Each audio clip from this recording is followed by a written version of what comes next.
Hello and welcome to our V.A.C. Roundtable number 67. Today we are honored to share space with one of my respected friends and elders who has been doing this for decades and decades. A true cannabis professional, the hempiest of hempies. Um, I'm even wearing my Ecolution hemp shirt today in honor because he is the author, of course, Hemp Lion Fly into the Future, which was one of the earlier books on cannabis. Of course, Jack Herrera's book was a great periodical, had great pictures, but the story wasn't fully told. And Chris was the one to finally fully vent it and get it out there for people. So it's an honor to share this time with you, Chris. So ladies and gentlemen, welcome Chris Conrad to our V.A.C. roundtable number 67. We're kind of gonna hit it right out the gate. So this is a multi-tiered question, Chris. So let me explain it. How did you originally come to cannabis? When were you originally turned on? What made you make it your life's work? So, take us through the journey of, oh, this is pretty good to, well, here we are. Love to. Well, thanks a lot for bringing me on the program. I've worked with most of you guys on various projects over the years, so I feel like I'm in good company here.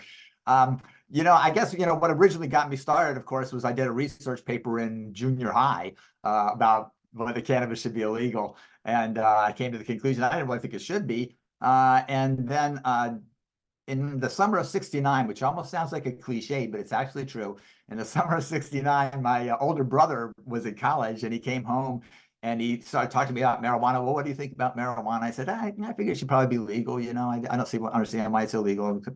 And so then he says, well, if somebody offered you something, you try it. And I said, I probably, I mean, I don't know. I didn't really. He said, well, do you want to try some? I've got some. And I'm like, suddenly I was frozen. It's like, what?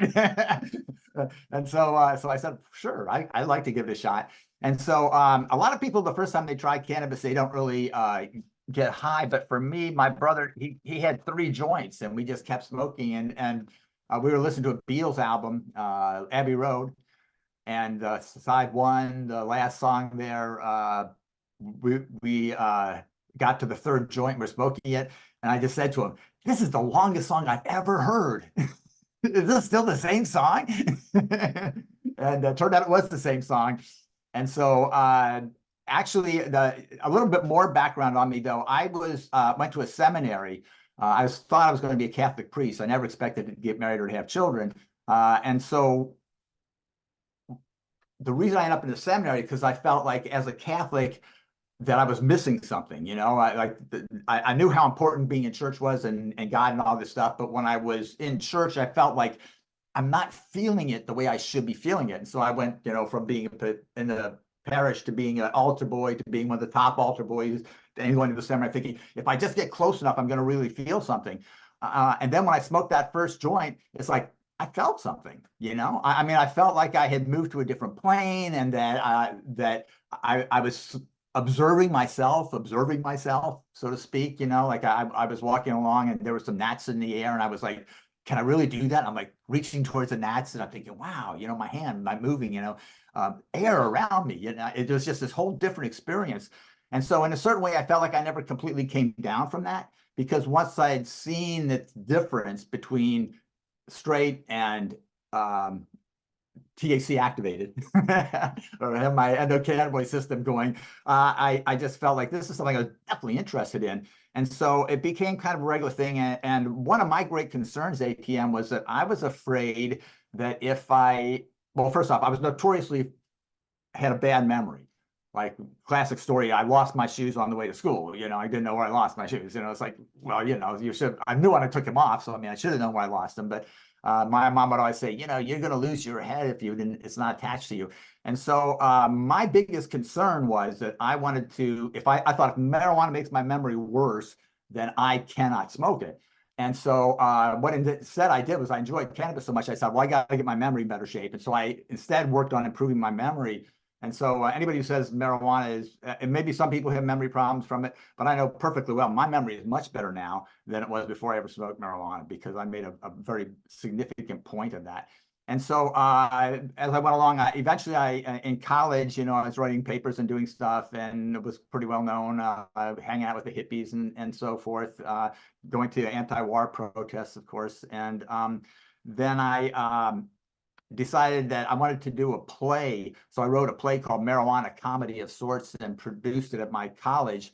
And then when I came out, then after that, I left Maryland and I came to California, where I got involved with other stuff. And it seems like I was involved with a lot of political issues, but marijuana didn't seem like that important of one to me. First off, mainly because, we were growing in our backyard and most of the people we knew smoked. Under President Carter, the war on marijuana had really slowed down significantly, and we felt pretty good about the situation. And I wasn't really that worried about it. And then in the 80s, we got Reagan's drug war came along. And again, I wasn't that worried about it because I just didn't think it was going to work, and it really didn't work that well until they got to employment job testing. And then a lot of my friends suddenly had to give up weed in order to keep their jobs. And at that point, I thought they might get somewhere with this, that was about 86. And so 87, all of a sudden the price of weed where I was getting it went from $25 an ounce to $50 an ounce to $100 an ounce. And I said, well, that ain't right. $100 an ounce for weed, impossible. And so I was getting more and more interested in doing something more, rather than just passing. I mean, there were petition drives and I would sign them and pass out petitions and so forth, but I didn't really focus on this issue until 1988, when George Bush Sr. got elected president. And at that point, what happened for me was that we had a party, and most of the best political activists I knew smoked cannabis, but upstairs in the celebration for our election victories, there people were drinking, but we had to go outside to smoke weed. And so I was out there with the most weed smokingest political activists that I knew. And so I said to them, look, why are we outside smoking pot? We should be inside smoking weed, if like they're drinking alcohol and so forth. So I said, this is not fair. Why don't we do something? I think it's time we really, do something about legalizing cannabis.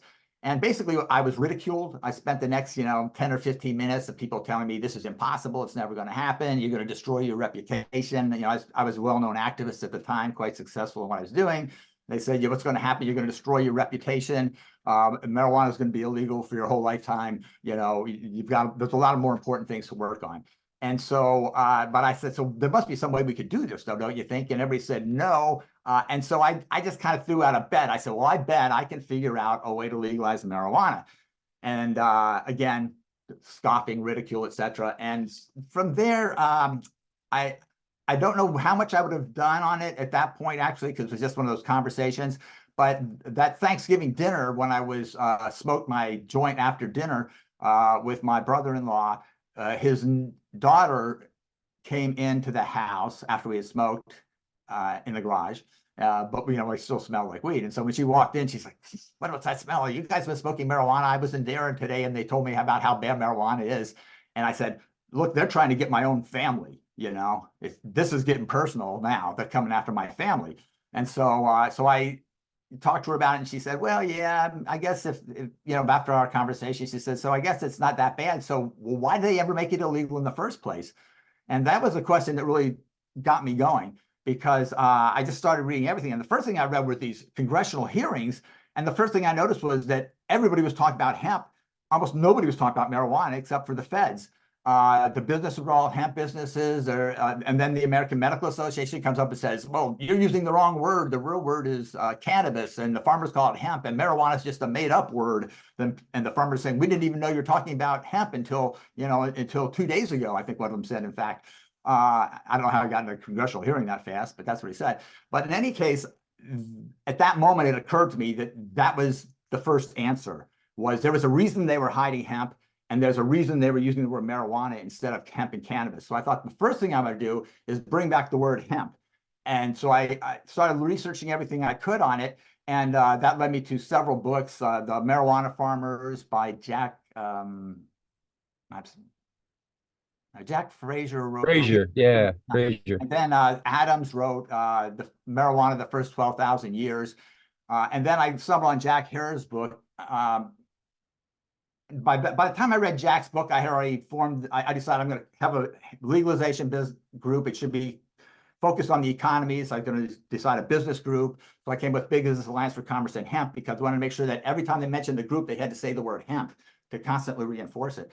And so I put out all these brochures, the many uses of hemp, 10 things every parent, teacher, and teenager should know about hemp. I formed a corollary group called the Family Council on Drug Awareness. And then we put together the American Hemp Council, which is really kind of a consultational group. We formed groups all over the country. And then it was a feedback loop, all conducted, of course, pre-internet. It was all conducted by telephone and letters and faxes. And so at that point, when I really, then I ran to Jack Herer's book. And by that point, I was thinking, I'm doing good with the brochures. I had formed like 49 groups around the country by that point, the first year out. And I had, by a really interesting coincidence, had found the first hemp and the last hemp products that were left, which were some string and some bird seed. And I contacted the companies, the distributors, and I said, I'm interested in your products. And they said, please buy it all. Nobody wants this stuff anymore. And I said, I'm just going to buy some. And I used it and I encouraged people. I told them where to buy it. And then that became one of the things I did. I focused on letting people know where to get hemp and how to use hemp and what you can make with hemp and how to sell hemp. And I helped market it. And anybody who started a hemp company, I would help them market it. And we were pressing forward. And I felt like the literature was good and the organization was really coming along very well. But I thought we needed a book. And so at that point, I went to a normal fundraiser and they had copies of the white copy of Jack Herer's book, The Emperor Wears No Clothes, which is also called Everything You Want to Know About Marijuana But Are Afraid to Ask. And it was more or less like almost like a trivia book with a few polemics thrown in. Very hard to follow, but I thought he agreed with my approach and he had the right information to work with. And so it took me a long time to finally get hold of him.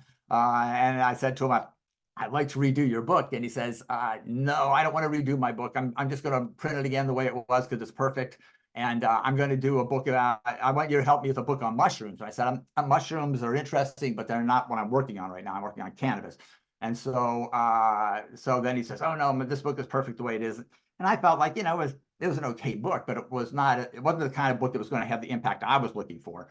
And so I said to him, okay, Jack, I just write my own book, forget it. And he's like, whoa, no, my book. And so that's how we started on this project of working with him. And I redesigned the book completely. It was designed as a bathroom book, meaning that you could, in the amount of time it takes to have a good crap, you could come up with some information and get worked up about something and know something that you could do about the cannabis reform movement.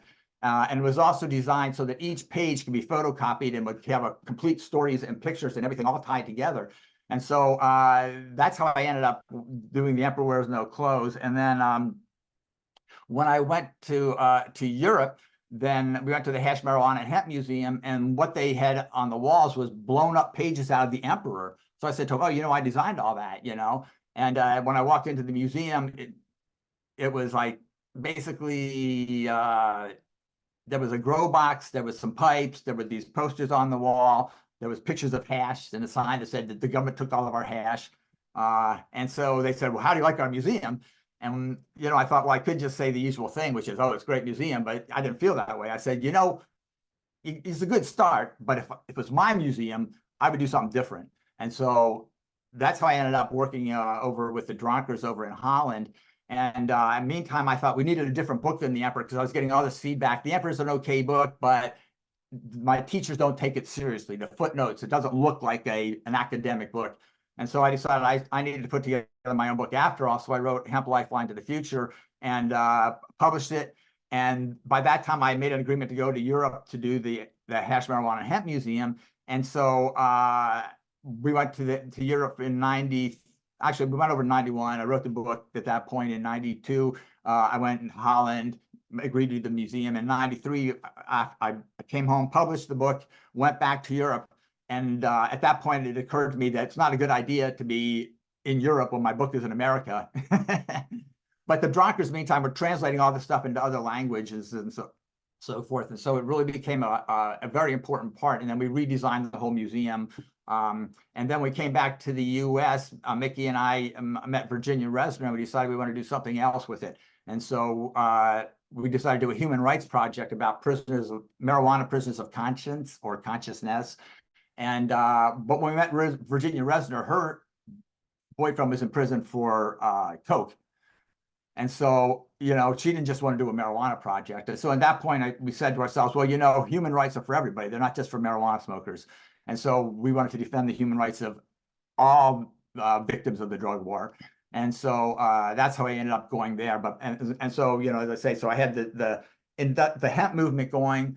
I also started, my original tactic was 3 issues simultaneously: industrial hemp, medical marijuana, and adult use marijuana. And to push on all 3 of them simultaneously, I said, give the government no quarter. We fought on everything. And so we wrote stuff dedicated to bringing on board Christians, dedicated to bringing on Republicans, the most conservative people, etc. We wrote the literature to like cover every group and bring everybody on board, and like no quarter left for the government to hide in. And we just went after bringing out the truth from there on. And so, and it escalated from there.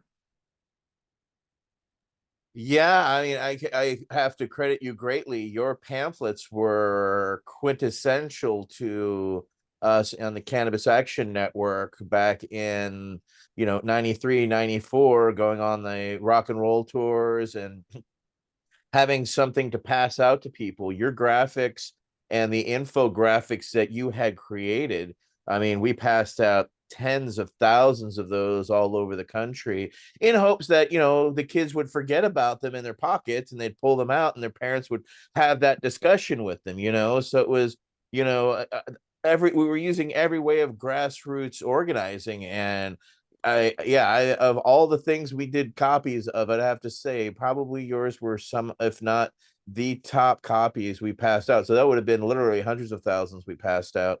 Right. And I'm really glad you brought up Cannabis Action Network, because that was one of the things. I was organizing local groups around the whole country. I had 90 in the second year. And so, it started escalating out from there. But Cannabis Action Network was doing these tours. And so I connected with, I think it was Jody and Debbie Goldsberry. Yep. And then one of the funny things is, so like I was making this medical marijuana stuff, hemp for health, including hemp seed and so forth and so on. And somehow or other, and I was organizing with cancer patients around the country. And somehow or other, LV Musiki got hold of something. And so she called me up and she says, Chris, I want to do something. I'm in the federal IND program, and I think my voice should really be heard. And how do I do that? And I said, LV, I got just the group for you, Cannabis Action Network. They're going all over the country. They have, I think you had a group in Florida at that point too. I said, they even have somebody near you. Louisiana, Florida. Yeah. And she joined us. And yes, and Louisiana, once she got in there with you guys, there was no stopping her. And it was no stopping us, because to go around and talk to people about cannabis, there was no better example than, a mother of 2 who was going blind, whips out her tin of 300 joints and then shows them to people. This is what your government is giving me, right? And, when they realized, 12 years of legal fight, etc. I mean, she was unassailable as a person, out there educating in the dark days. I mean, again, blessings. We couldn't have done what we did without her, for sure. Michael Krawitz has a follow-up question. Thanks, Etienne. Thank you so much for coming on. This is a rather unique roundtable for me personally. It strikes me, there's 2 things that strike me. One is there's a couple of times in my activism where I felt like, when you're in a car and you go in a car wash and the thing grabs your front wheel of your car and then pulls you through the rest of the car wash. And there's been a couple of times in my activism where I felt like I worked really hard, and then all of a sudden I felt like I fell in that kind of groove, and it just pulled me in to something much bigger than I had ever imagined, and just pulled me right through it, really, on a singular track. And that seems to be now, as you're laying this out, that seems to be you and your work in a very big way. I went, I guess it was 91, the first time I went to Holland, And then I'd seen, I guess, Ben's initial thing. I didn't even stop in. I just saw it. I got over there mostly out of curiosity because Morley Schaefer did a special on people smoking pot at the coffee shops, and just had to see it for myself on spring break. But I actually went back in '93. I didn't realize it was such a small window to really catch you. I mean, I caught you at the counter of the museum, like it was just a normal thing to find, Chris Conrad at the counter of the museum, but it wasn't. It was a rather special thing. And ask you for information, and you handed me a pile of books, the Lifeline and everything to take home. So fantastic. And the second thing I'll say from Veterans Action Council perspective, especially, we're all military vets here, and we honor you, we respect you, we thank you for your help and your work and your service to our cause and to our future, our collective future for all of us, even the people we don't like, and have done tireless work to oppose us. And on that, I noticed at one point we were hanging out together at some event, and I'm military. I mean, I worked on bombers, and I'm hanging out with a pacifist, and cannabis is our common ground, and we couldn't be more happy in our work, in our relationship. And I just have to note that. Hmm. Well, if you don't mind me throwing something back towards you, Michael, it's kind of amazing that Lennis Worth, of course, was our Bach representative in Virginia. And so, we met her in '91, but somehow we missed you. So I'm just curious, at what point did you actually hook up with her? Because I met you in '93 in Holland, even though I was in Virginia in '91 at the State Fair with Lennis. Ironically, I met her in the '80s, before I even got really started, because of her connection with Virginia Tech and the auctions and stuff, and we got together on collectibles and antique musical machinery, the radio stuff that her husband was working on. So it's Oh yeah, that was great. Well, fascinating timing.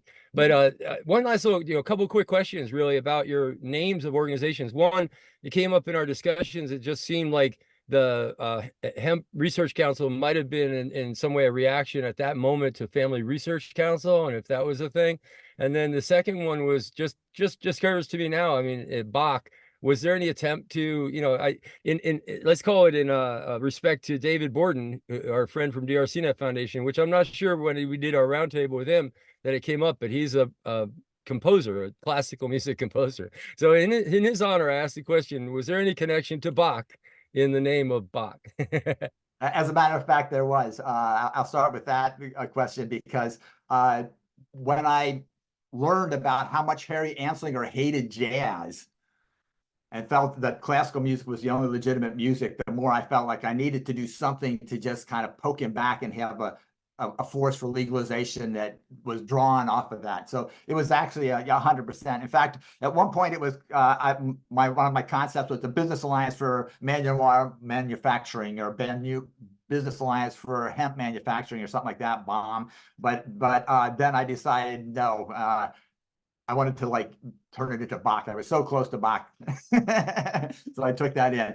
And in regard to the first thing you said about the service issue, because, I mean, the drug war is a real war. It's not the same as what veterans go through. But for a lot of people, they're getting the same consequences of being pursued with guns, of having post-traumatic stress from what's happened, of losing close friends and family members. Which does happen in war too. And so there is a little bit of that. And in a way, that's one of the things that made the let me say something else first, which is that, as I said, I was involved with the anti-war movement, but I understand that a lot of people, veterans, felt like when they came back to the U.S., they were being harassed by the peace movement. And I just want to assure you that, and apologize for anybody who did that. That was the people I knew. We did not do that. We were welcoming veterans back and encouraging them to oppose the war. We were not, harassing veterans. So I hope none of you had those experiences. But if you did, I would like to say, on behalf of the peace movement, most of us were not like that, and we don't like that. But let me get back to the other thing, which is that one of the things that made the medical marijuana issue more personal to me was that my dad was a vet in World War II, fighting Hitler and the Nazis and all that over in Europe. And so he came back with PTSD. You know, there's no question about it. Everyone says he was changed, and he certainly was a pretty weird guy when I knew him and so forth. Without going into that any further, but he was kind of like afraid of cannabis because of the government, and so he tried to self-medicate with alcohol and was not very successful with that. And so when I found out about its importance for PTSD, my original thought was cancer patients were the demographic that would have the most power when it came to medical marijuana legalization. AIDS patients, there still was a stigma. Cancer, almost everybody knew somebody with cancer. So I thought that was going to be one of the major focuses, which it has turned out to be, of course. But the impact of AIDS and the impact of PTSD were things that I only learned about later. And I said part of that was inspired by the fact that my dad, at the end of his life, when he was being treated for cancer at the Veterans Administration, he was afraid to smoke marijuana. He said he wanted to try it, and I smuggled some into him, and he was afraid to try it because he said they'll take my veterans benefits if they find out I smoked marijuana. And so, you know, I just feel like it's such a big tragedy on my own personal life that my dad, who became an alcohol abuser, never had the opportunity to try to use cannabis because of the way the government treated him. Thank you for sharing that with us. That's a powerful truth, and one unfortunately many of us have come to realize, and has also driven our work at the federal and international level, and will continue to. And you'll be flexing on that when we're at the CND there in March for sure. Speaking of, next up will be Council Member Nate Landau with our next question. Council Member. So, Chris, I want to thank you for being here. Most of our guests I don't know, but I had the pleasure to meet.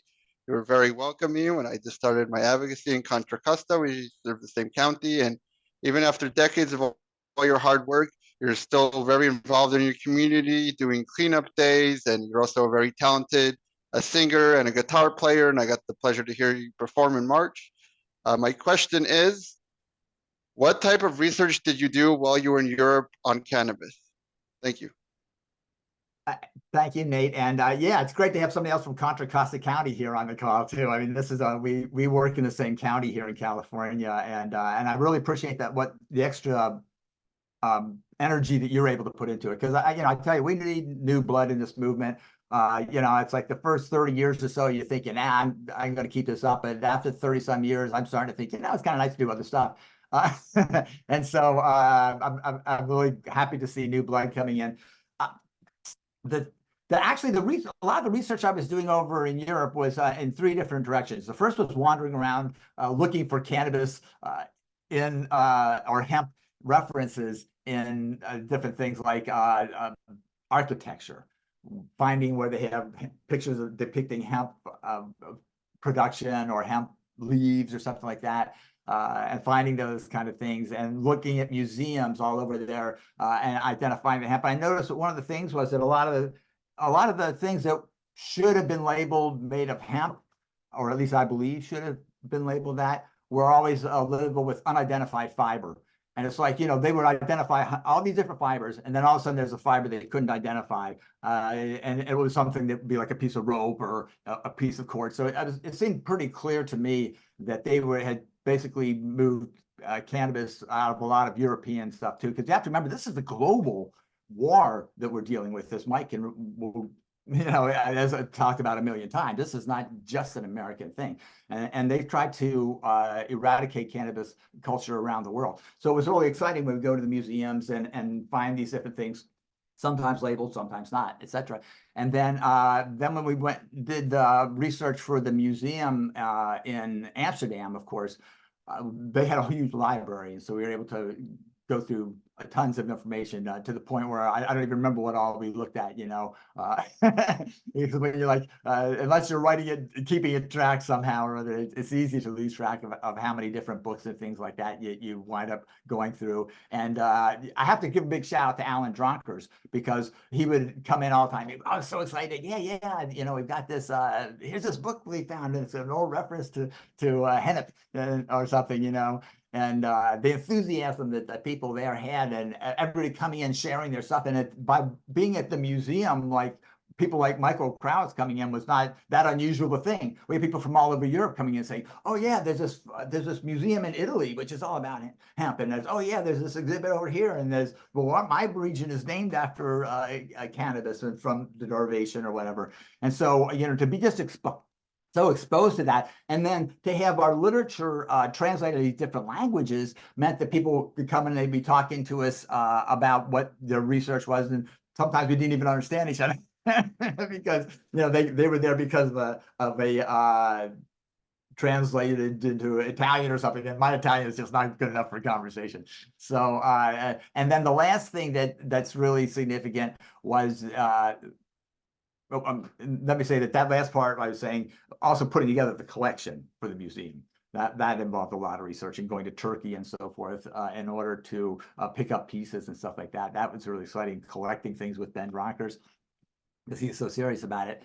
And then the last thing was that I grew cannabis with CC Bank. And so as far as like having an opportunity to have hands-on cannabis growing experience, I was able to do that, which became extremely important when I was an expert witness, because there was anybody else who grew marijuana would know and know better than what the DEA was saying about cannabis and what law enforcement was saying. But the difference is that the reason they would know was because they had grown illegally and they would be confessing to a crime, whereas where my experience was completely legal. And so I was able to come in and just shred all of these prosecutors, experts, by saying, well, I've actually physically grown cannabis. I've observed, I've worked with the world's best experts, so I'm familiar with the different strains. And that's, of course, things were more simple than they are now to be a top expert on those subjects. But nonetheless, it was critical for my legal work. And thank you for that legal work, because it is crucial, as well as it's helped saving people, needless to say. Next up will be Council Member Wade Laughter. Council Member Laughter. Thank you, Chen. And thank you, Chris, for joining us this afternoon or this evening. As an activist who does a lot of visioning myself about how things should be, this next question really jumped out to me. How much of your cannabis activism is reacting to current events, as versus how much of it was designed or intended really based on how you think things should be or could be? Would you talk about that difference, Chris? Thank you. Yeah, that's an interesting question, and that's kind of a philosophical look at how this all works. Because my approach was always to maintain the framework of, I had my 3 goals that I wanted to, and the 3 goals, as I said, industrial hemp being legal here in the United States and being fully developed, medical marijuana being available with doctor's recommendations, but also I think it's a medicine of first resort, not a medicine of last resort, and should just be available to adults anyway. And the other one, that we needed to have some kind of a regulated business, and based upon age of consent. I was very big on that, the phrase age of consent, and regulated marketplace. But that would have to include homegrown. I've always said it's got to include homegrown and personal possession and sharing among friends. That's, that to me, that would be a deal breaker in a certain way. I mean, I don't know what the deal is, so I can't be 1,000% on that. But anyway, the way that I found, though, is something I kind of compared it to. You go the first time that someone made it a pineapple cake, and then as they went to put it onto the plate, it flipped over upside down. And so they came out with pineapple upside down cake. It's like, it's not exactly what you thought it was going to be like, but it's kind of close enough that you can still continue to build on it. And philosophically, there's a huge difference between me and Jack Hare on this one specific point, though. He was an all or nothing at all kind of a guy. You know, he said that he was against everything that wasn't everything.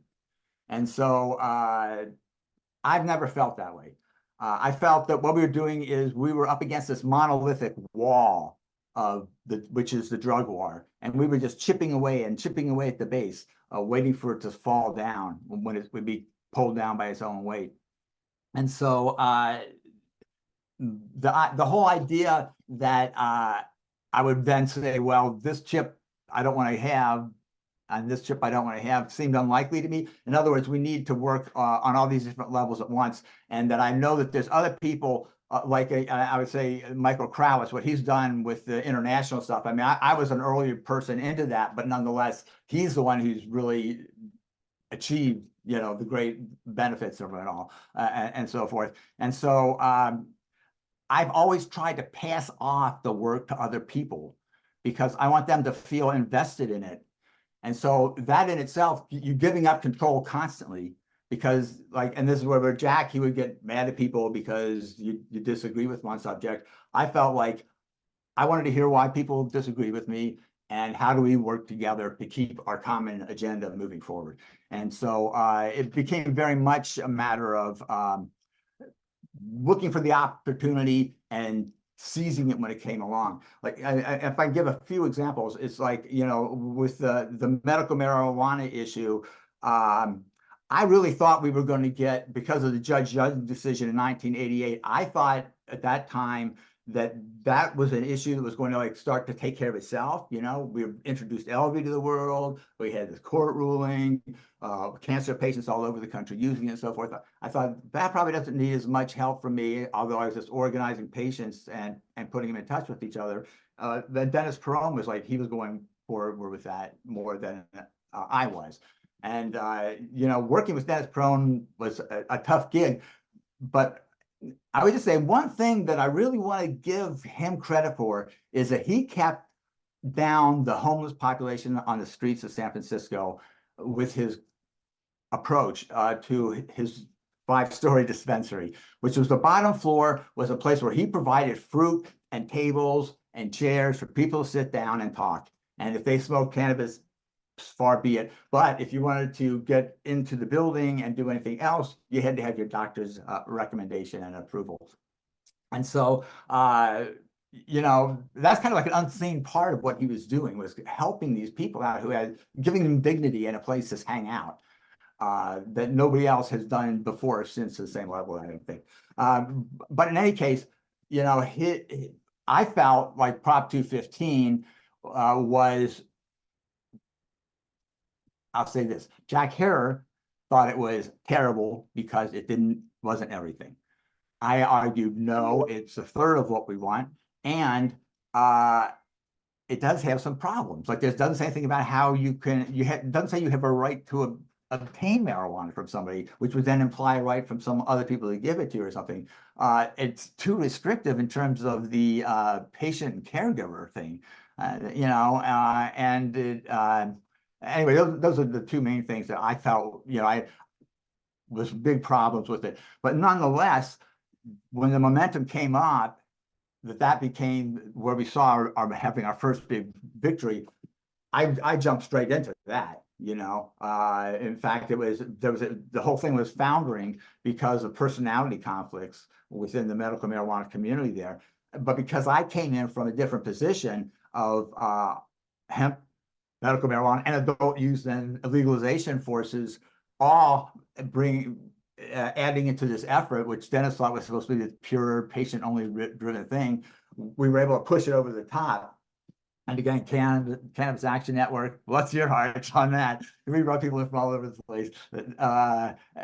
But then when we got into the actual initiative itself, those restrictions that I said really came up fast, and the prosecutors really pounded away on them. And so as an expert, I was constantly having to make arguments about these what is a reasonable amount for a patient to have? And some of the patients have some, I would say, unreasonable amounts because in the fact of the matter, they were providing to other patients, you know. And so we had to kind of pretend like there was everyone just using this off of themselves, even though we knew perfectly well that they weren't. We had to just present the evidence that there was no evidence otherwise, you know. And so, so they would often say, well, it's the amount of marijuana shows that it's criminal. And so we got into say, well, the federal government gives people 6 pounds at a time. So the first 6 pounds should be just considered a medical basis, you know. After that, then we have to talk about other ways of consuming it and so forth, and pushing it into all these different other areas, and creating this idea of how much it really requires and coming up with a formula. And so I took the federal government's own information, made it into a formula, which we call the Safe Access Now formula. We said, look, federal patients get 6 pounds a year. It's reasonable to say that that's probably, these guys are sicker than most people, but it's also reasonable to say that half of that amount is fair assessment of what another person might need. And so we were arguing for at the 3 pounds being adopted as a standard around the state. That we ran into some problems because the state legislature started making changes. And one of those changes eventually became Senate Bill 420. And again, when Senate Bill 420 came along, we were working with Americans for Safe Access and various, you know, NORML's always involved in all this stuff too. I mean, I don't want to name all the groups because there's just too many. But there's Senate Bill 420, again, Jack Herter was against it because it said a safe harbor amount instead of saying people could have any amount. And so I had the problem that they made the safe harbor amount 6 plants or 12 starts and 8 ounces. And so they really dropped that number so much that people like Steve Covey then came out against it, you know, and so we were trying to get it passed, but it also included the collectives. And so, you know, to me, I was willing to accept almost anything to get those collectives that said patients can provide to each other, because that opens up a whole new massive amount of legal arguments that we'll be able to use in court. And so, you know, so at the last minute, when I saw that change, it's funny because we went in the morning, they said it's going to be 6 pounds and 200 square feet. And then when we arrived, it said 12 plants and 8 ounces. And so we started off the day telling people, look, vote to hold this and fix that, put that number back where we wanted it and so forth. And then at lunch, we met with the assembly member who produced the bill and said to him, you know, look, you know, we're telling people to hold off on and vote against this and to hold it until we can get those numbers back. And he says, well, if they do that, I'm going to I'll pull the bill. He said, and I'm done, because he said, I've been, you know, my whole career, I've been working on this, getting this thing in here. And this is you know, the way it is that's going to the vote today. And so we're like, oh, well. And so then in the afternoon, we spent lobbying to pass it again. So yeah, if you can change within the course of a day, you might have to change what you're doing in terms of tactics. You brought up, of course, Jack Herrera's all or nothing approach, which of course was, you know, he was the early darling of many of us in the sense of going around motivating, really pushing the issues. And I think it was that his all or nothing that showed us there were other ways to find cracks in the wall of the system, right? Because, you know, many of us had done unsuccessful the initiatives, and his initiatives were tens of pages. And then you have 53 different counties in, you know, in California. That becomes quite a wieldy discussion to carry around with people, needless to say, that, you know, people just couldn't get past page 1. And it was the simplicity of, you know, it's kind of that double-edged sword that was Prop 215, because its simplicity was a one-pager, and the confusion then was no longer there. And that once that crack in the ceiling happened, it shattered everything. And, you know, we saw also, Dennis be elevated because of that, because he really got that national, international success that, of course, then spread throughout the world. So, it's a fascinating time, and the people, and as you speak towards the egos, I have great respect for you because you were one to definitely navigate those waters, because they were so they could be very challenging to deal with, right? You stated earlier how Dennis is challenging, and Jack even, I think, was more challenging to deal with. But it was a factioning of, you had Dennis in Northern California and Jack in Southern California. And California was viewed as the mega place for cannabis. And to have these two titans of cannabis ego, how was it navigating those waters? It was tricky, but Mickey made it a lot easier, because she brought some feminine energy into it, whereas it was kind of like if I dare say, a pissing contest where guys are like out there, they want to be the most, how many, we call it the cannabis Rex syndrome, that people consider themselves the king of cannabis and often you use that expression describing themselves and things like that. And could you rephrase what exactly it is you wanted? Just how was it navigating those waters? Because these were two very strong egos. With Jack had inspired you via the Emperor, and of course Dennis had his own intellect, as well as both were veterans. You know what I'm saying? So I mean, we both hold them in high regards, but you had to work closely with both of them to achieve. And that, I've watched many an activist fall to the wayside, give up just in frustration in dealing with them. So there, I get that, your partner Mickey, she helped soften and bring in that feminine energy, but But you thank you. also intellectually navigated those waters to help work with Dennis on 215 and various other ways. So you were really right there in the midst of it all, always kind of either inside or just on the outside of the perimeter. And all over the country on other projects too at the same time.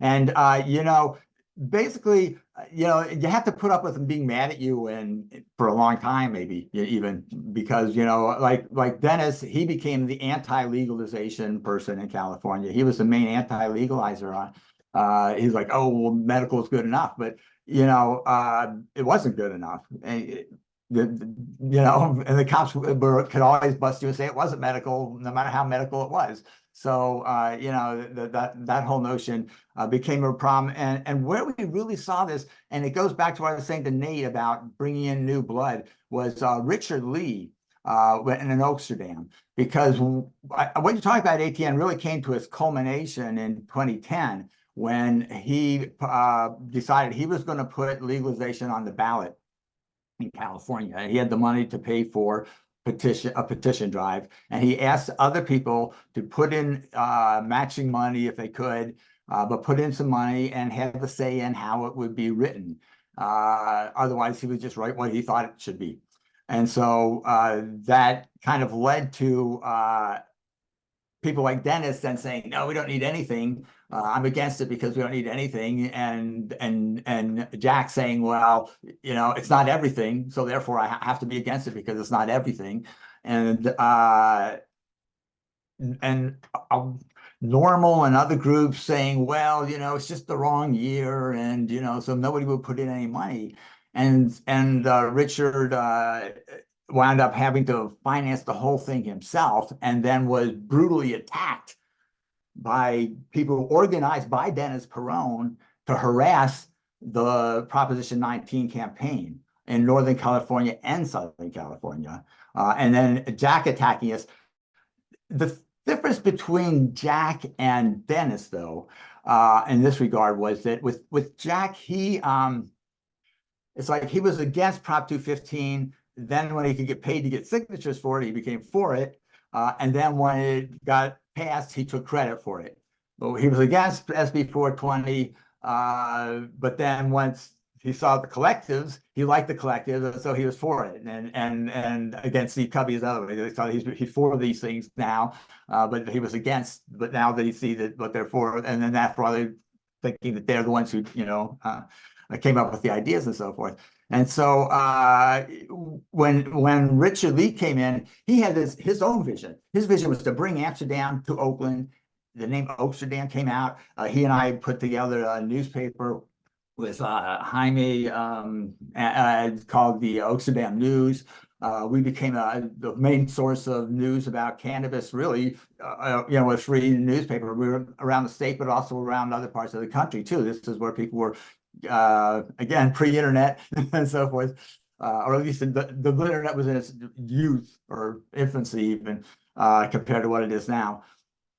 And so we were then, and in between those two things, of his forming Oaksterdam and putting Prop 19 on the ballot, we had the Oaksterdam University, which said, well, it was playing on the economics that I had originally projected and why we got the Hemp Industries Association started in '94 and why Aaron Smith put together the National Cannabis Industries Association because of the idea that we needed to have really or get the financial side of it straightened out in order to get the criminal gangs out of it.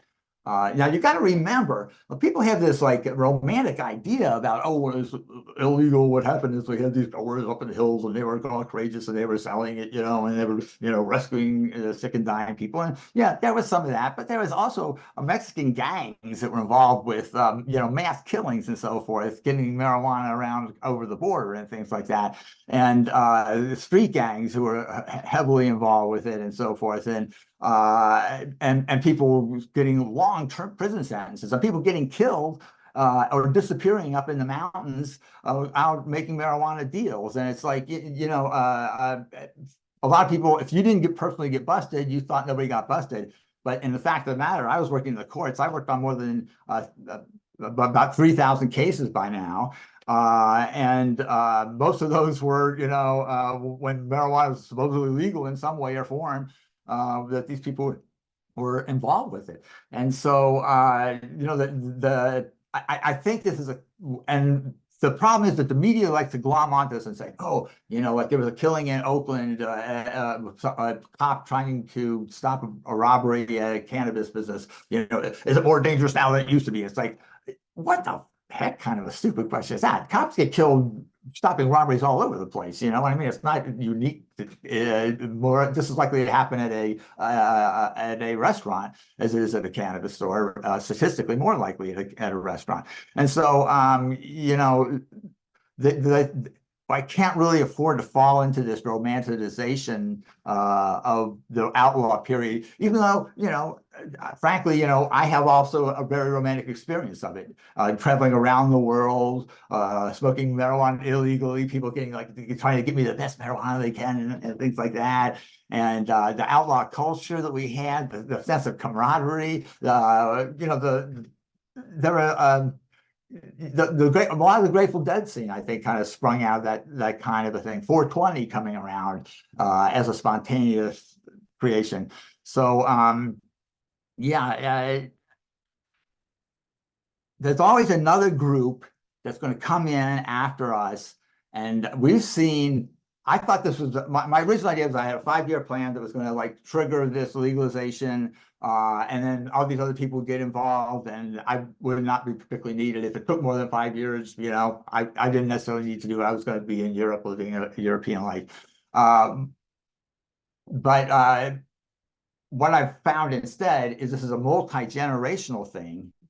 And we're really fortunate that within our lifetime, we've seen as much change on this issue as we have. Historically, movements like ours don't succeed as well as we have. But it is a slow process. And the first thing that happened for me was I thought, well, I can go to Europe, and we had all these businesses starting. We had groups all over the country. We had the unified message. We had groups making tours.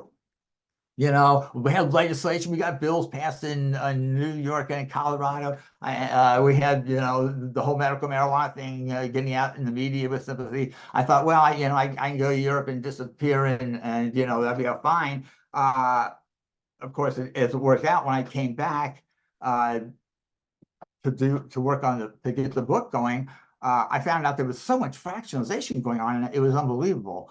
And so in a sense, that was one of the things that I think that Mickey and I as a team were able to achieve. Is first off, we were a couple, you know, so we could cover both of the sides of misogyny or whatever, you know. But also, we travel around the country.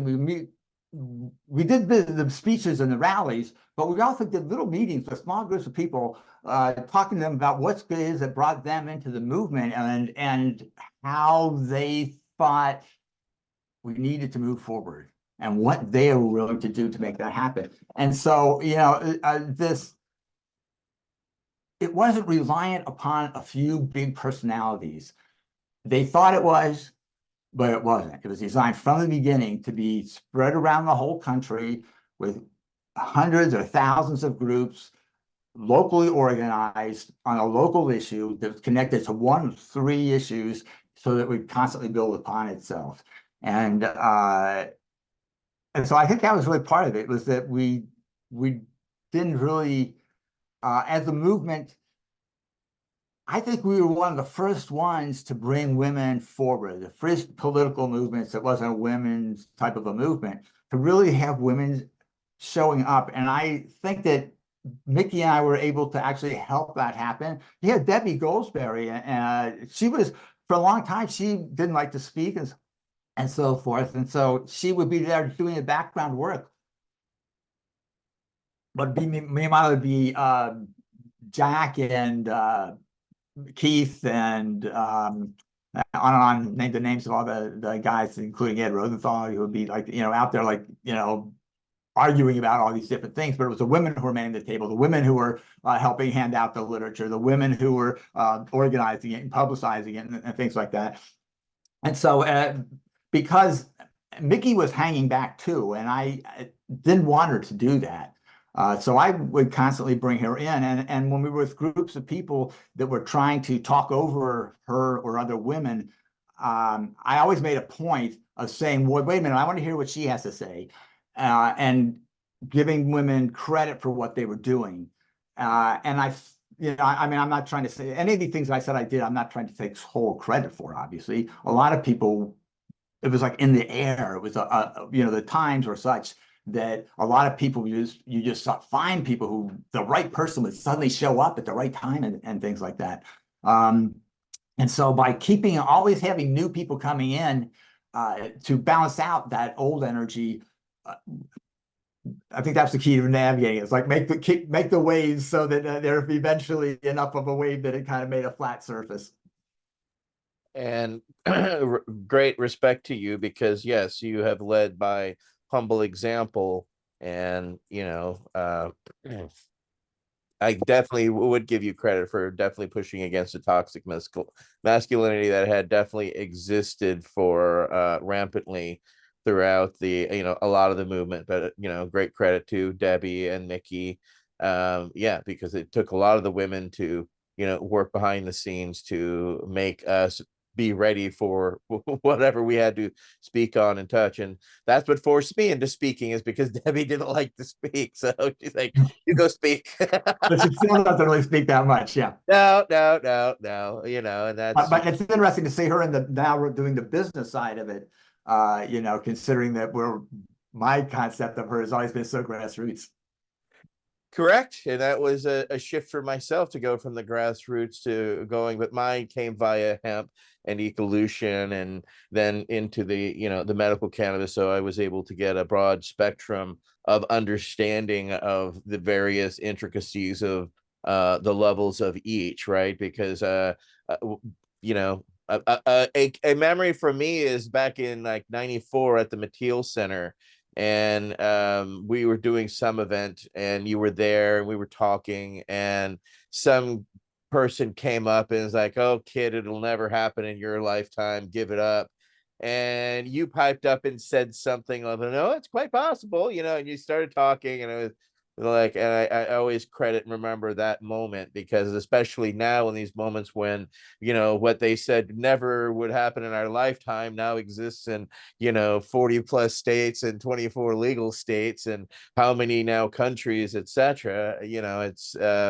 It's times like those that warm my heart, because those are pivotal times when, it was, as you stated, it's still one-on-one, it's still done person to person, it's still done human to human, and we've been able to get out there and have those connections. And mad respect for all of what you have been able to achieve, but also how you have built yourself on them and continue to not only educate yourself, but you push that education out, which would of course affected us in various ways and levels, which helped us, spread the word, internationally. So, the ripples that you have helped set in motion are why we are here today, and also why some of our younger members are learning and absorbing, and why we have these roundtable discussions, is because a lot of the history was not written, wasn't documented, because it wasn't history. There was no Wikipedia. And there was handfuls of us that are still around that actually were fortunate to live through these moments in time and to see the tectonic shifts. And there was no grand plan, which some people, I hear rumors of people talking like, you have no idea how we piecemeal this shit together, but we did.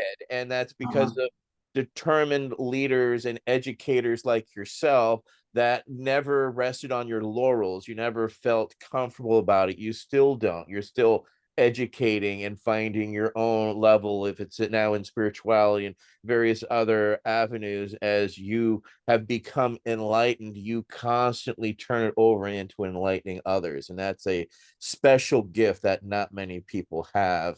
And that's a credit to your good communication and great communication skills. So can I just toss in another quick thing, though? Yeah. Is that first off, for me, there definitely was a grand plan. I wrote down in 1988 Business Lines for Commerce and Hemp, 3 issues, and here's how we're doing it. In fact, I had a map of the country and a list of different demographic groups that we had to convince to do it, and invitations for people to do it. And I sent them how to organize a meeting. I sent them a sign that they could just fill in the details, to make it all so unified in terms of the vision. So I understand what you're saying. Actually, is that we were bouncing off the walls to try to get the ball down to the hoop or whatever. But it was a combination of that. What I really wanted to get to, though, is that somebody else who I think really deserves a lot of credit is Don Duncan. In terms of counterbalancing some of the other energy that was out there in our area, and the work with the BPG did and so forth is just like, that whole cluster of people out here, that to be in an area like that where there's so much support, it's hard to let other people's bad attitudes get you down when you've got so many great people that you like to work with, and I'm including a lot of people on this program. It's been an honor to witness it. As I said, I kind of always feel like the Forrest Gump in the cannabis movement. I'm kind of in the right place at the right time with the right people, and it's been a joy, needless to say. So, well, let's carry on with our discussion. Peggy Jones, our next council member, has our next question. Thank you so much for joining us this afternoon. My question is, what industries do you see that could benefit greatly from hemp that still need to be utilized? Well, most of the basic fiber crops is what really needs to be utilized. That's been my greatest disappointment, frankly. We started, we under our campaign, we got legislation in Canada. I mean, not that, again, I'm not taking credit for all this, that we were like working with groups and doing all these things, of course. But by '94, we already had a bill passed in Canada and one in Colorado, allowing for research into hemp. And I always felt like I have so much confidence in hemp, once you get the door open, it's going to go all the way and so forth. But we knew right from that even before that, what we need to do is get the infrastructure in place for the textiles and fibers and fabrication. I think fabrication is probably a better word because you can include hempcrete into that, which doesn't require nearly as much infrastructure. But unfortunately, what we saw happen was that the cannabinoids market, starting with the CBD market, became so much more profitable than fiber hemp that it kind of choked off the development of the infrastructure because people had an easy way to make money, which is CBD, or they could put in the hard work and for a long-term fabrication industry that would be beneficial to all society, from the farmer to the manufacturer, to the transportation, to the consumer, to the investor, to the retailer, to the employees throughout this whole thing. Having that kind of a thing, it takes a lot of work. You got to give credit to somebody like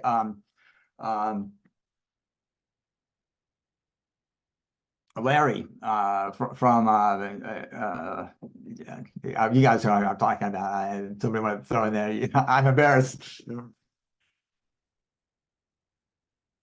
But anyway, so Larry Serban, there we go. That he's actually like getting farmers to go hemp and looking for domestic sourcing and so forth for the fiber. The seeds came along and they were they have a big market that can continue to expand. But it's the fiber market that's going to make the big difference in terms of improving the environment. And that's really what we need to get going the most, I think, if you have to single out one area. And like hempcrete being an important one. And it just drives me crazy that here we are in California. We've had droughts, we've had floods, we have extreme temperatures and so forth. And hempcrete is like a solution to so much of that stuff. It's fireproof. It's lightweight, relatively earthquake proof, insulative, all these different things. And, we have this big homeless crisis and so forth. And yet we haven't managed to put those things together in a way that it's almost like what we need as a country or in different states is like somebody who is like a oversight to guide the development of hemp, because the way it's going now, people pursuing what's the fastest way to make money is not the way we're going to build this kind of sustainability that we need. And so, yeah, that's unfortunately that's where I see the most need. And I completely agree with you. As an old hempie myself, and seeing how the commercialization and the commodification of these hemp extracts has been a waste of time and energy that we didn't and we cannot afford, needless to say. Next question will be from Council Member Al Byrne. Council Member.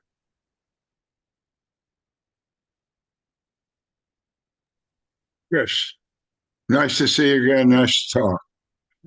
Before we go any further, please remember me fondly to Mickey.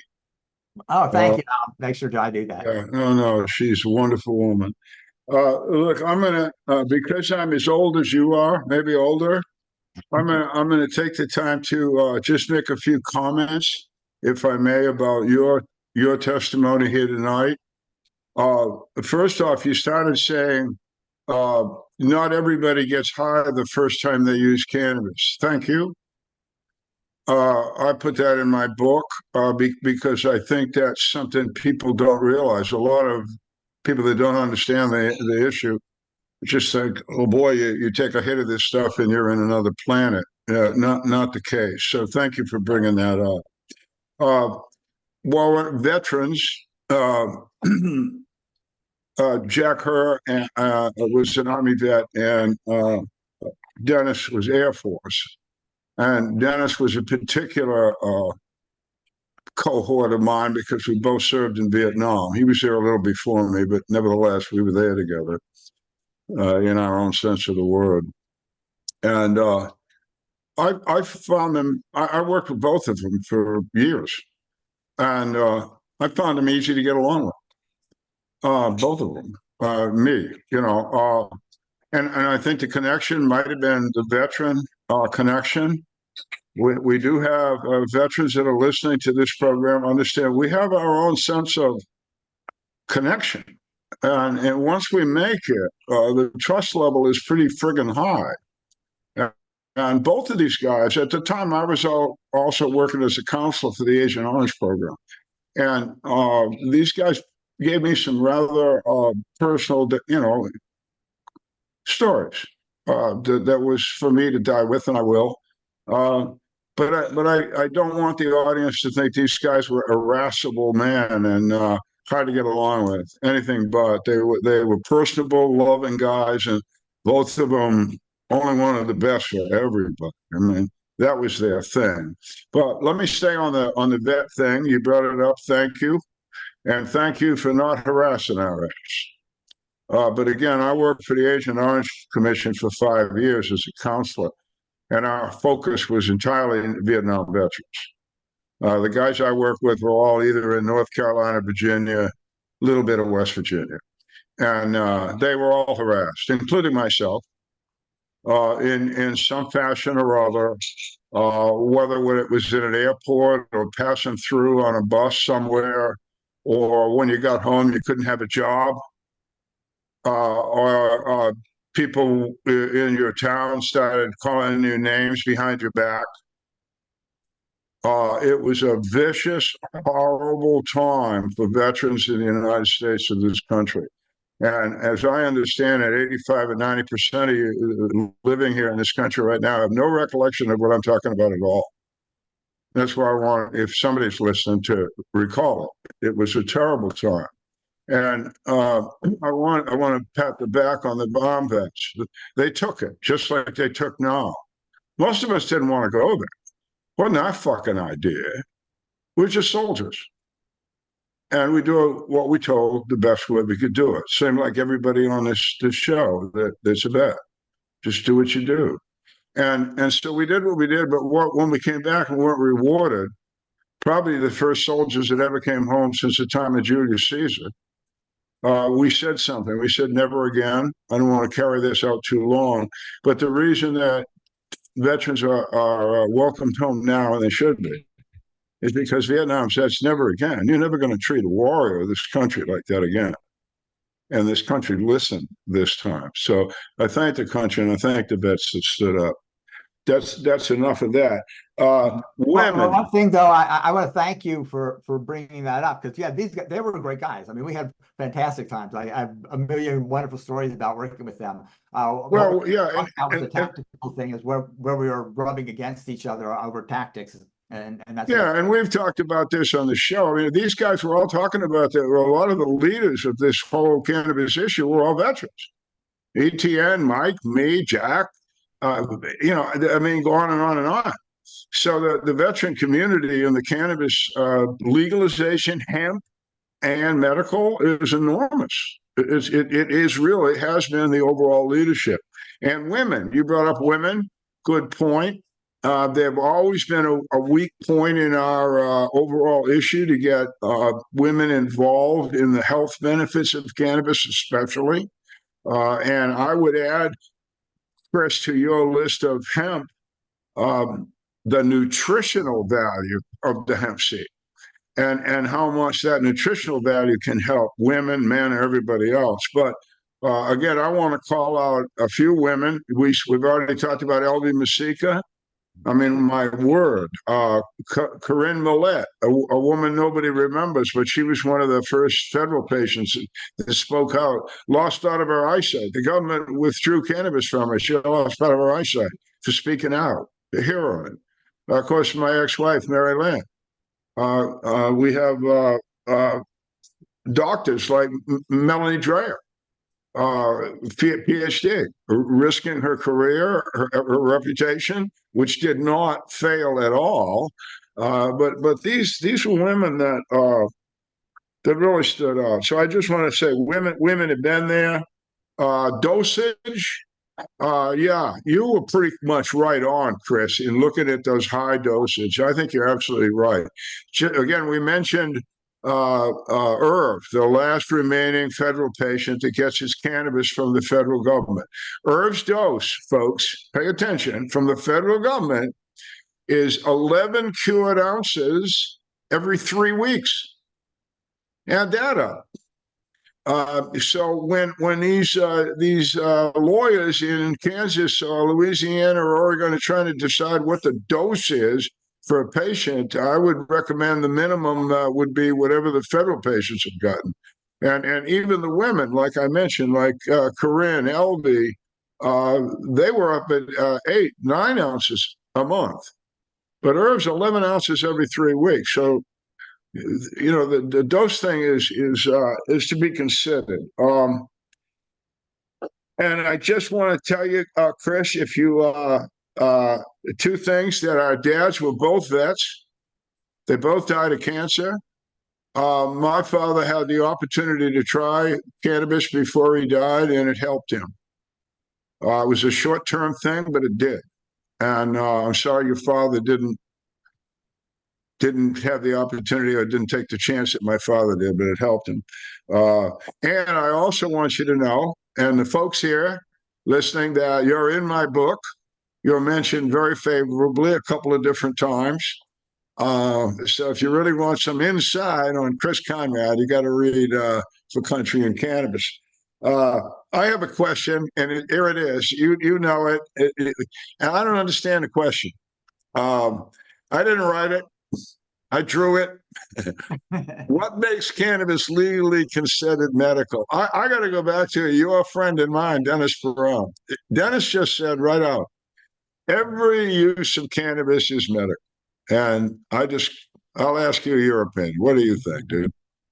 I think it's a nice catchphrase, but I don't agree with it. And it always seemed weird to me that Dennis Perone, who's credited as the author of Prop 215, which defines medical marijuana as marijuana used with the doctor's recommendation or approval, would then say that all use is medical, because he actually wrote the law that said you have to follow, it's a legal issue of what is medical and what is not. And so that led to the Conant decision, and all these different major steps forward from there. But I mean, to me, I think that's an oversimplification, because a lot of it is medical, especially heavy use is oftentimes medical. But for me, I use it for fun, and I use it for spiritual reasons, and I use it because I feel like it enhances my abilities, and and in terms of assessing things, like anything I write, I like to look at straight and also look at it when I'm high, because both of those gives me a perspective on how the message is being shaped and so forth.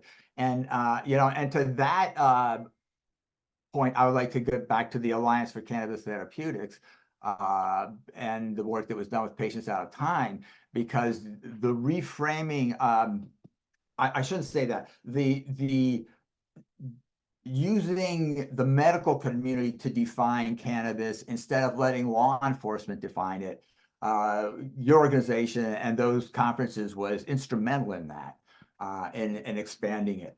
And the problem with the way that it's set up now is oftentimes a matter of semantics. Like the DEA say that it's always a mistake to have police in charge of medicine. I think it should be doctors in charge of medicine and not police, or at least something vaguely related to health. You might say doctors you have their issues too, but nonetheless, not the same as law enforcement has. And so the way the federal and the state laws have set it up, it becomes a law enforcement issue because of the drug schedules. And cannabis is, even in all the states with medical marijuana, none of them has taken marijuana out of the controlled substances list.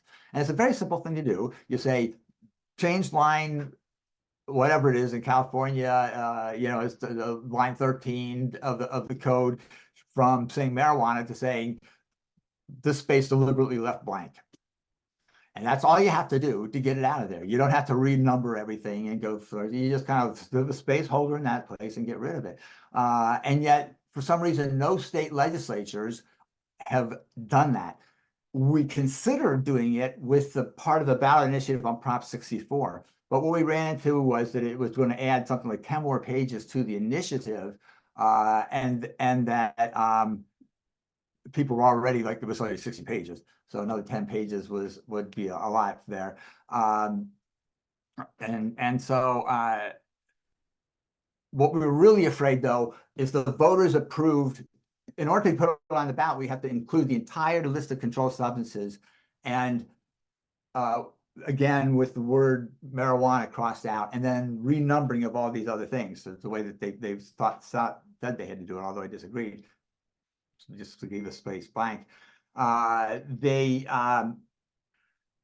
If the voters passed it and they adopted everything except for marijuana, then it would be much harder to get the other substances out of the Controlled Substances Act. And so we would be inadvertently locking in all these other substances by the will of the voters. And we didn't really want to take a chance on that either. Al? You got a follow up? Yeah, Chris. Are you being too complicated? The state of Massachusetts, let me just background, folks. In the United States of America, there are approximately, give or take a few thousand, 550,000 drugs available to you and everybody on this show. 550,000 of them. That's a lot of friggin' drugs. And then you know what? There's cannabis. Excuse me? Cannabis is here and everything else is there. This has always astounded me.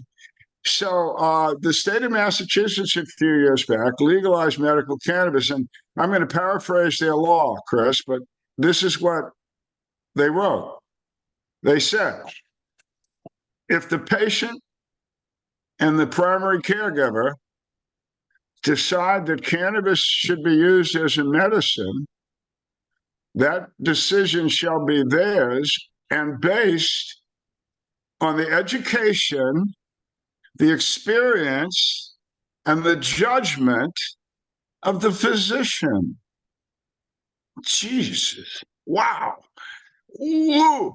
They put cannabis in the same situation as the other 550,000 elements. So my question is, Chris, maybe you're being too complicated? Well, I think that cannabis has gotten so complicated at this point between the extracts and the different ingestion methods, the different edibles, the way that different cannabinoids are mixed up, phytocannabinoids are mixed into different products and so forth. You're probably right, but at the same time, I just think that the life has a tendency to get more complicated as you go along. Believe me, when we were first talking about legalizing cannabis, and you see what we had with the Jack Herer initiative, was actually, from my point of view, designed to train petitioners and educate the public about cannabis more so than to get on the ballot. We were just preparing a grassroots network to pass some initiative, and then when Prop 215 came along, that network coalesced around that with the veterans and patients and other groups and made it happen.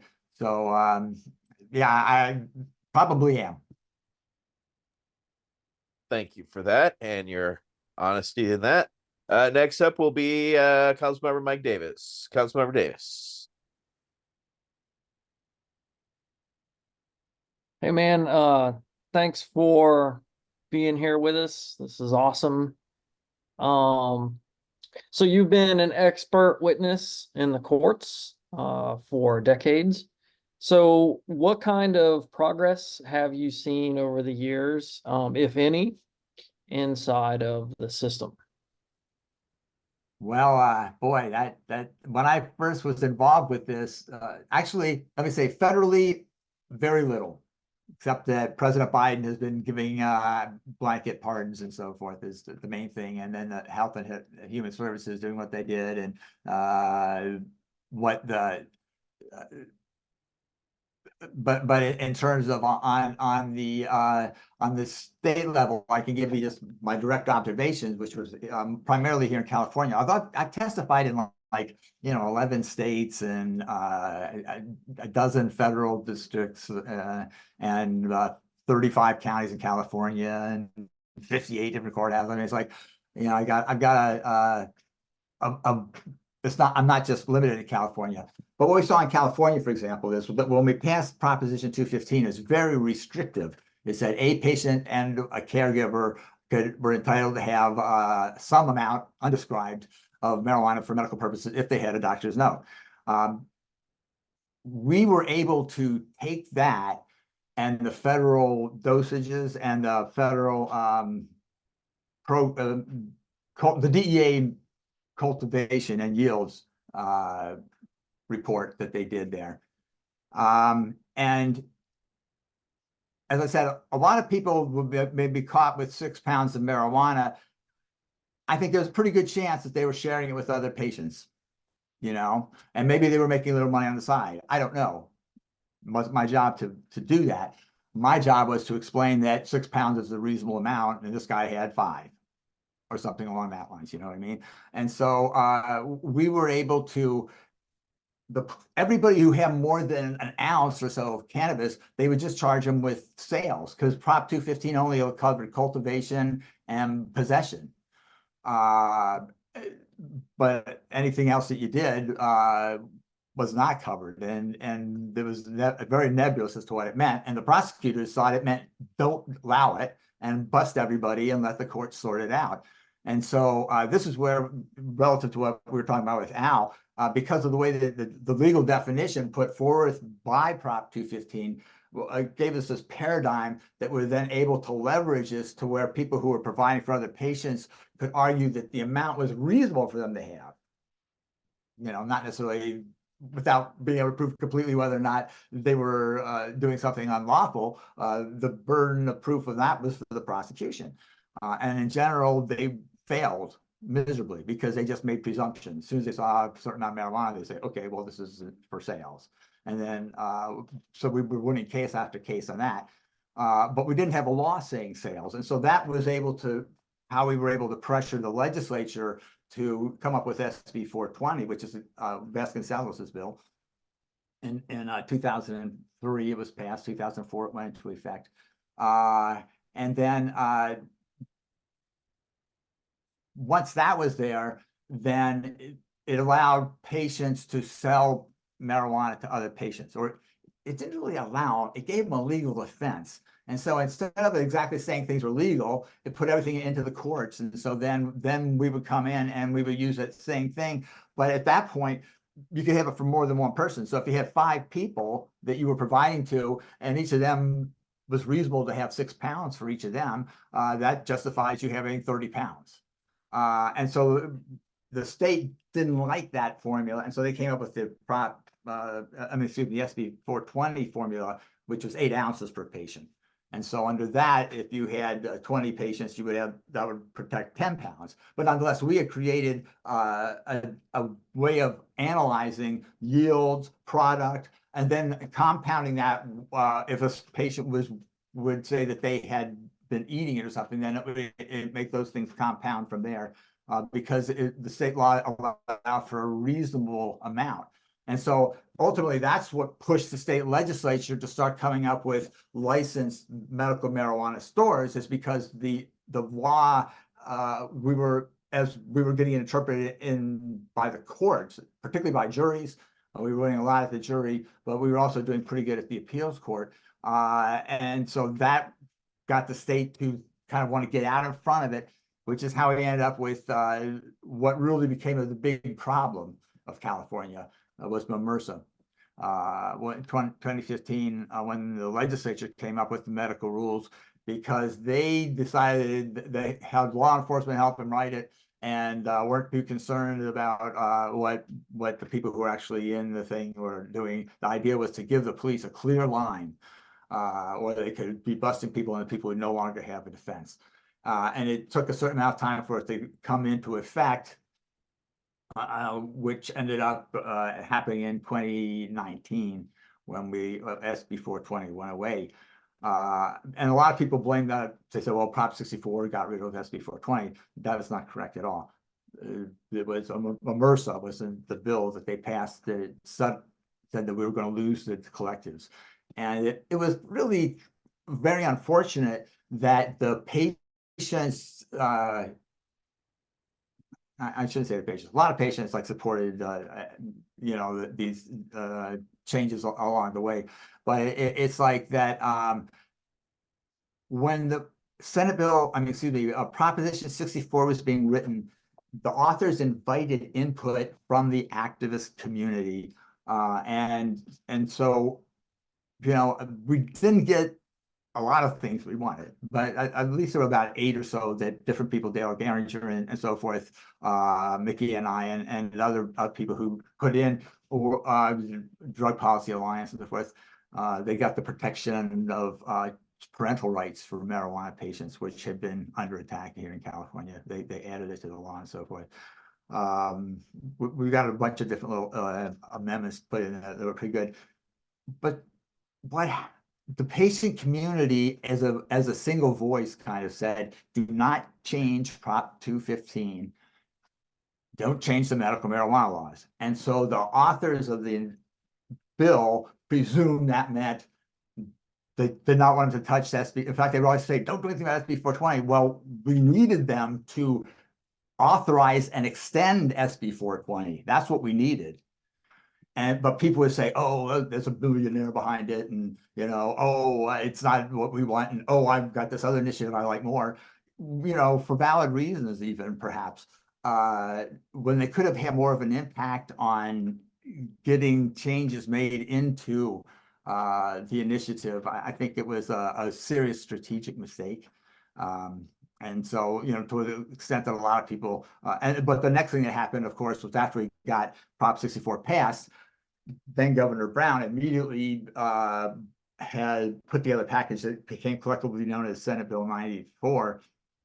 And that basically eviscerated the protections of the collectives and the California heritage industry. And that's the key to the whole collapse of what we've seen out here in California since then, because the initiative was written so that there'd be this 5-year window to not exactly grandfather in, but to keep out big out-of-state interests out of the cannabis industry in California for the first 5 years. By limiting the size of the businesses and things like that, by giving special protections to California groups that were already in existence. What happened, though, was that there was some question about whether or not there was a way to get around it in the initiative. And so when they put together SB 94, they went with the idea, well, bigger is better. The fewer companies there are, the easier it is for us to regulate it. So therefore, one of the things that it did, it was eviscerated the protection that was envisioned. And then, of course, then people come back to us and they say, well, you guys promised it was going to be different, or Gavin Newsom promised it was going to be different. It's like, it wasn't supposed to be the way it turned out. That was a deliberate thing done by then Governor Brown, by closing off, by allowing the consolidation of large businesses to come in. And that's, the source of the problem. Also, there's a clause in there that was supposed to require local municipalities to show that they were reducing the amount of illegal marijuana activity in their communities through their policy. And of course, we all know this, there's no legal way to buy marijuana. People are going to buy it illegally. And so therefore, the idea was it would force these communities to to legalize sales and regulate sales, but instead they just opted out around the state, about 75% of them. And so you have the combination of this consolidation and the blocking out of the businesses that happened at the same time. And that was really, it set us back a bit. And then that's how we end up where we are now, I think. That's a succinct history there. A lot of people are not aware of. Mike, you had a follow-up? Yeah, it's a pretty important topic, actually, and that's something that is kind of annoying. Is with the farmers that these are discussions that we have sometimes, and what do you think it would take to, do you think it's lobbying and contacting legislatures to kind of, maybe get these farmers to farm? Is it like the system that's broken? I mean, what do you think that can be done to have the farmers, be legal and sell to dispensaries? Because I know that the paperwork process is so stringent and there's all these rules, and a lot of them, I mean, do you think that there's something that could be done, or is it, I guess that's kind of my question. It's pretty tricky because if like you look at the situation up in Oregon where they basically made it really easy for people to get licenses, businesses. You've got the farmers starving because they're selling it for $25 an ounce from some of the stores. And then you've got somewhere like California where it's so complicated and expensive to get anything going that you need to have deep pockets even to be in the game. And obviously what we need to do is find some sweet spot in between those two. And I'm not exactly sure how we're going to settle on it, because until we have interstate commerce, we're not going to be able to let the market settle out like the markets normally do. And I'm afraid that means that what we're going to see is there will be some big national companies. But I think that when you have some big national companies, that you have room for local businesses to carve out their own niche. When you've got big companies dominating the local market, it's harder for the heritage markets to continue to produce the kind of quality and personally connected cannabis, that was so important to us that we were fighting for all these years, and replacing it with something more commercially produced in most cases. But the thing is that cannabis being a plant, we have so much that we can learn from it. It comes back year after year, and even when the situations are harsh, some of them survive, and oftentimes, when you read the histories of hemp, how it was used in some cases, because when there was a drought, it was a plant that could still reliably give them fiber, and in floods, because it was a plant that would drink up a lot of water out of the soil and help bring the water content down. And and the way that it's like every aspect of the plant is so giving. It's like the bark is good for giving us this fiber that is the longest, softest natural fiber. You got the seed, the flower, every part of it, even the roots, giving us all benefits and so forth. And so I'm convinced that it's just a longer process than we thought it was going to be, when we look at alcohol prohibition, that was like, almost 90 years ago or whatever now, that was all going on.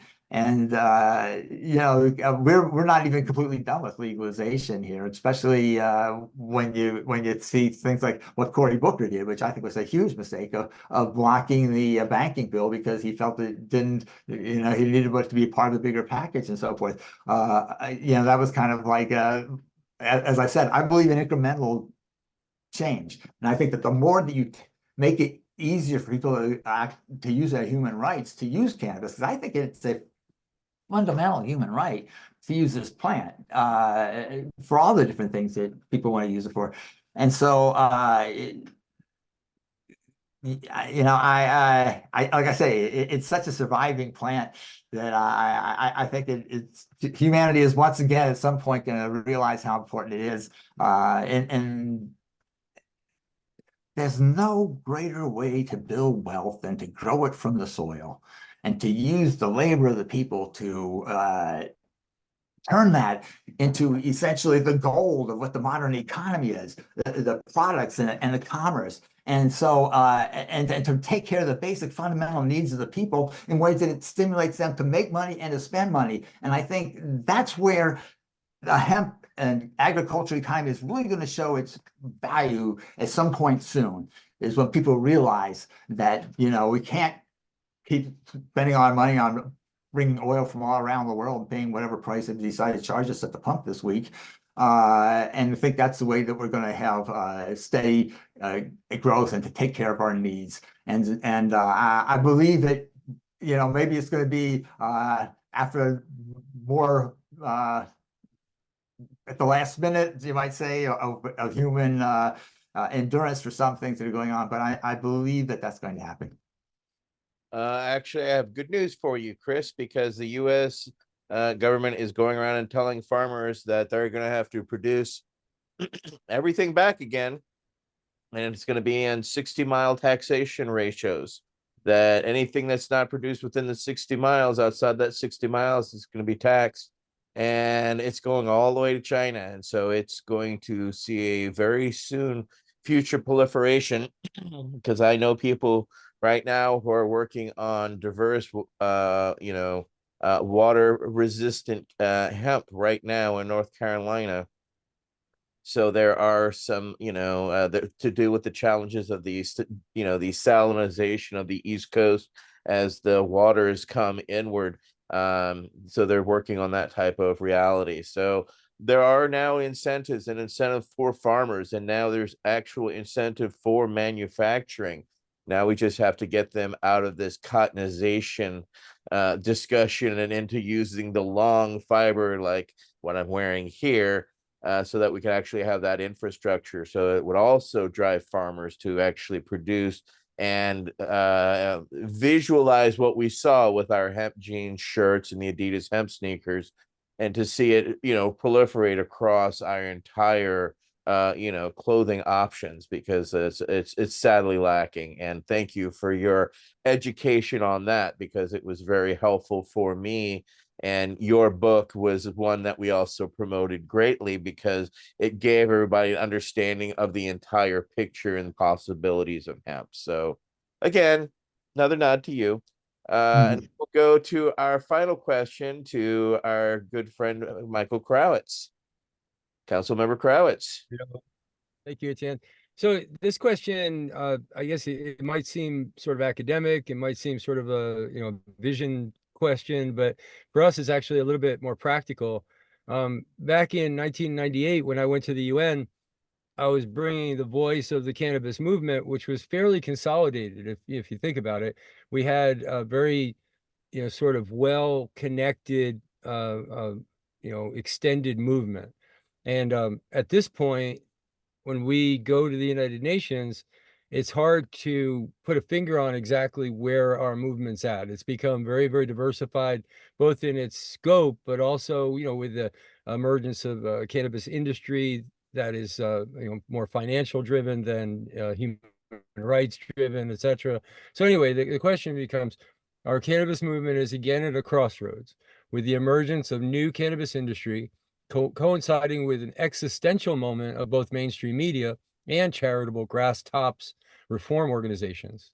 Unfortunately, the industry's lobbyists have not completely replaced the grassroots/grass tops team of days gone by. How would you see our movement moving forward?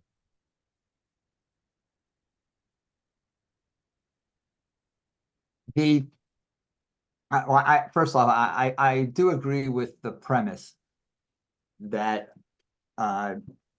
the cannabis movement, as we have known it for so many years, was this whole camaraderie and seeing each other at events, and a lot of it sponsored by just a few groups, like Normal had its events, and DPA, or variations of the Derek Poli Foundation, up through Linda's the Great PA Today, having their events, and then the Patients Out of Time and so forth. And so it seemed like for the longest time, it was just like the core, the same people that we knew. We saw it at Hemp Fest, we see each other at Harvest Fest, we see each other in the Midwest, all these different places. And so initially, when we started seeing the business interest coming into it, I thought of that as being a pretty positive thing. Because again, it was just extending another group of interest into it. But the problem really came in, as you said, is that businesses don't really support social justice movements, and the people who are able to support it have two things. First, they have limits on how much they can put in, and the second thing they have is that how important you are as an issue to them when they think you've already won. You know, and I really think that what we need to do is to start developing more like, and I'm not sure if this is something that can spawn at some point, but like the Cannabis Consumers Union sort of a thing of really getting the interest of the people who use it. Because right now we're being overwhelmed by the voices of the people who want to regulate it. And oftentimes, you know, as you said, having a lobbyist that's trying to support the business side of it, I think that in the long term, you know, that's going to make a big difference because business interests are oftentimes they want to expand, so therefore that means we're going to see expansion. But on the other hand, oftentimes they like to interfere with other people, other businesses, and slow things down. So you know, we've certainly seen that throughout history. But as far as whether it's veterans who are using it because of common problems such as PTSD, or whether it's people who are using it for spiritual use, or whether it's people who are going to the dispensaries and buying it and would like to see the whole thing simplified at some point, and more consumption areas and so forth. I think that's still like one of the biggest hangups we have here. In addition to the infrastructure for hemp, is that there's not places for people to hang out. Cannabis was like really the reason our movement, I think, was so successful was because the cannabis has this inherent way of bringing people together to smoke a joint and talking while they're smoking a joint. And so, you know, I think that when we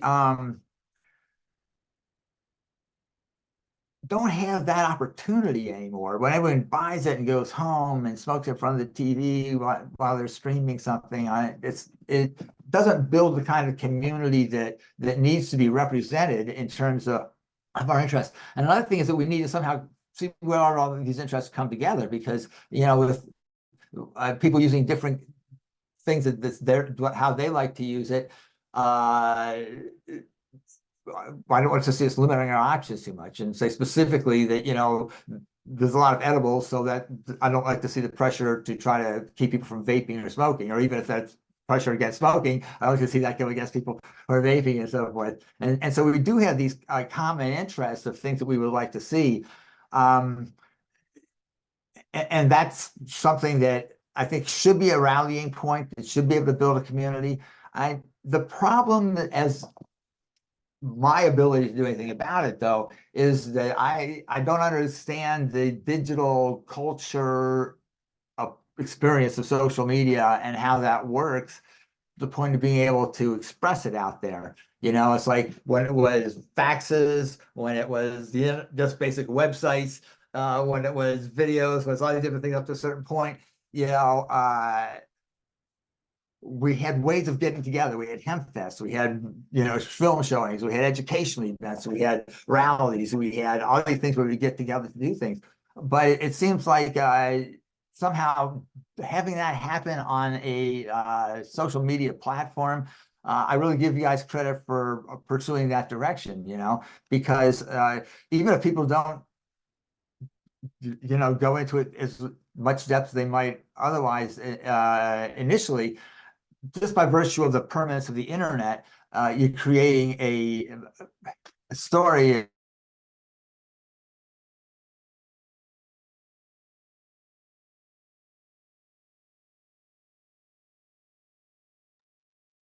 Uh-oh, we had a freeze. We had an unfortunate freeze. Let's see if Chris will come back here. Zoom had too much ice cream. Right? That's it. You eat it too much, you're gonna freeze.